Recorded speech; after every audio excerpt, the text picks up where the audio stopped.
O safbwynt y busnes, bwyty tapas ydy yr bwyty mewn ffordd, lle mae'r cynnyrch i gyd wedi wneud o bethau Cymraeg ac yn lleol mewn ffordd. Hefyd mae gennym ni 4 ystafell aros yma. Mae naws Cymraeg yn amlwg drwy'r stafelloedd gyda carthen Gymraeg ac yn y blaen. Yn dilyn gael diagnoso efo cancer y gwaed a mer yr esgid, nes i sylweddoli na un cyfle rhywun yn cael mewn bywyd. Mae gafodd yr adeilad wedi tynnu'n sylw fi ers tro yn byd mewn ffordd. Nes i benderfynu cysylltu gyda'r perchenog mwyn edrych o ganddi ddiddordeb mewn gwerthu'r adeilad. Gaws ni gymorth sylweddol gan Busnes Cymru a ni gysylltu efo nhw trwy'r wefan yn y lle cyntaf ac fe benodwyd ymgynghorydd busnes i weithio efo ni, sef Richard Fraser.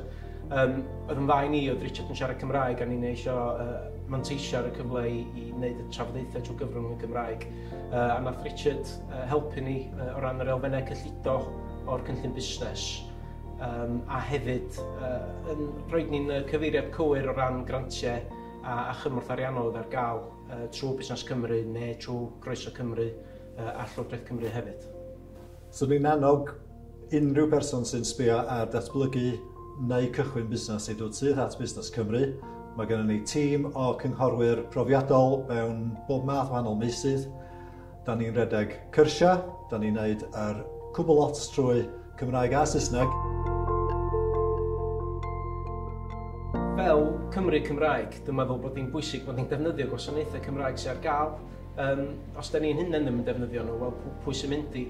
Oedd y gwasanaeth ar gael yn hollol broffesiynol ac o ansawdd uchel iawn.